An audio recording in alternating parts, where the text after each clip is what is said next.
الحمد لله نحمده ونستعينه من يهده الله فلا مضل له ومن يضلل فلا هادي له وأشهد أن لا إله إلا الله وأن محمد رسول الله صلى الله تعالى عليه وعلى آله وسلم تسليما كثيرا أما بعد. آج امت مسلمہ میں شرک کی ایک بڑی وجہ اسی دنیاوی قبر میں زندگی کی بنیاد ہے. قرآن و حدیث دنیاوی قبر میں عادہ روح زندگی عذاب القبر کا مکمل طور پر انکار کرتے ہیں، اور نصوص کی روشنی میں یہ بات بہت واضح ہے کہ اپنی دنیاوی زندگی گزار کر مر جانے والا اب تا قیامت مردہ ہے، اور ایک انسان کی موت آتے ہی یہ جسم جسے لاش کہا جاتا ہے یہ بے حس و شعور ہو جاتا ہے اور رفتہ رفتہ گل سڑ کر ایک نہ ایک دن مٹی میں مل کر مٹی ہو جاتا ہے.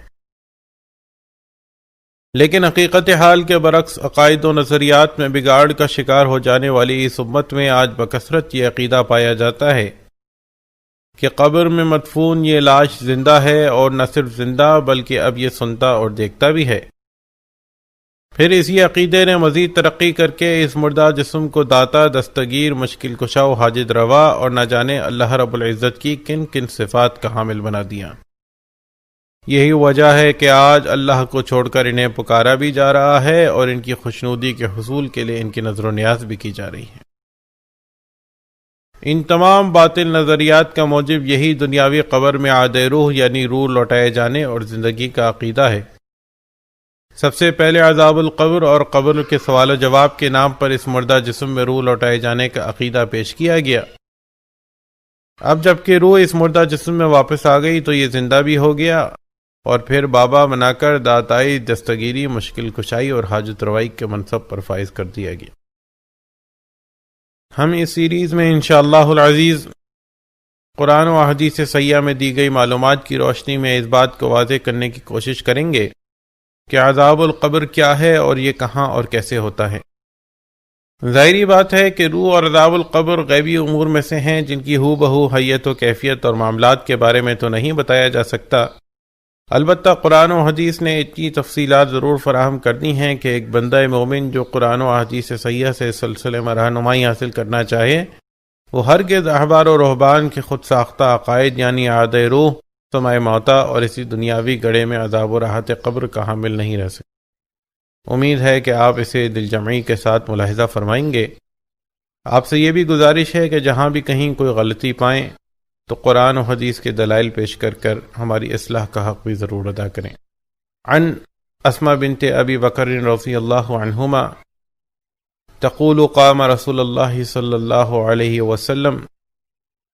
اسماء بنت ابی بکر رضی اللہ عنہا کہتی ہیں کہ رسول اللہ صلی اللہ علیہ وسلم خطبہ دینے کے لیے کھڑے ہوئے. خطیبا فذکر فتنۃ العذاب القبر التي یفتن فیہا المرء، تو عذاب القبر کا ذکر کیا جس میں آدمی کو مرنے کے بعد مبتلا کیا جاتا ہے. فلما ذکر ذلک فج المسلمون وجہ، تو جب آپ صلی اللہ علیہ وسلم نے اس کا ذکر کیا تو مسلمین چیخنے لگے. یہاں ہم نے اس روایت کے اندر یہ چیز دیکھی کہ نبی صلی اللہ علیہ وسلم نے عذاب القبر کی ہولناکیوں کا ذکر کیا. لیکن سب سے پہلا سوال یہ ذہن میں آتا ہے کہ عذاب القبر ہے کیا؟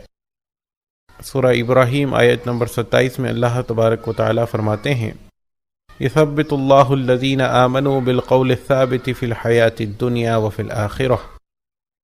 اللہ تعالی ایمان والوں کو اس قول ثابت پر دنیا اور آخرت میں ثابت قدم رکھتے ہیں. صحیح بخاری کتاب الجنائز برا بن عازب رضی اللہ عنہ کی روایت میں نبی صلی اللہ علیہ وسلم نے فرمایا یثبت اللہ الذین آمنوا بالقول الثابت فی الحیاۃ الدنیا والآخرہ نزلت فی عذاب القبر، کہ یہ آیت عذاب القبر کے بارے میں نازل ہوئی. اسی طرح صحیح بخاری کتاب تفسیر القرآن باب یثبت اللہ الذین آمنوا بالقول الثابت، برا بن عازب رضی اللہ عنہ فرماتے ہیں کہ المسلم اذا سئل فی القبر یشہد ان لا الہ الا اللہ وان محمد رسول اللہ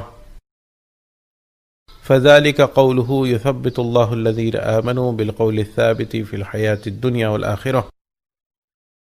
کہ ایک مسلم سے جب قبر میں سوال کیا جاتا ہے تو وہ گواہی دیتا ہے کہ اللہ کے علاوہ کوئی الہ نہیں اور محمد صلی اللہ علیہ وسلم اللہ کے رسول ہیں۔ لہٰذا اس قول ثابت سے یہی مراد ہے کہ اللہ تعالیٰ ایمان والوں کو دنیا اور آخرت میں ثابت قدم رکھے گا۔ یہاں پیش کی گئی ان دو روایات سے یہ بات واضح ہوئی کہ عذاب و راحت قبر کا تعلق آخرت کی زندگی سے ہے، یعنی وہ ثابت قدمی جس کا ذکر اللہ تبارک و تعالی آخرت کے بارے میں فرما رہے ہیں، اللہ کے نبی صلی اللہ علیہ وسلم اسے عذاب القبر کے بارے میں بتا رہے ہیں۔ یعنی عذاب القبر دراصل عذاب الآخرہ ہی کا حصہ ہے۔ اب یہ سوال پیش آتا ہے کہ آخرت کہاں سے شروع ہوتی ہے؟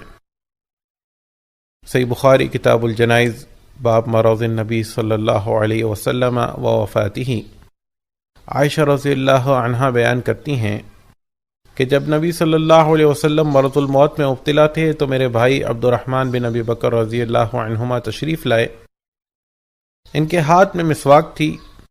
جب نبی صلی اللہ علیہ وسلم نے مسواک کی طرف دیکھا تو میں جان گئی کہ آپ صلی اللہ علیہ وسلم اس کی خواہش رکھتے ہیں، سو میں نے مسواک ان کے ہاتھ سے لی اور نرم کر دی۔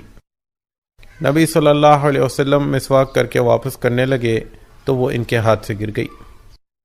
اس موقع پر عائشہ رضی اللہ عنہ فرماتی ہیں فجمع اللہ بین ریقی و ریقہ فی آخر یوم من الدنیا و اول یوم من الآخرہ، پس اللہ نے نبی صلی اللہ علیہ وسلم کے دنیا میں آخری دن اور آخرت کے پہلے دن میرا لعاب آپ کے لعاب کے ساتھ ملا دیا۔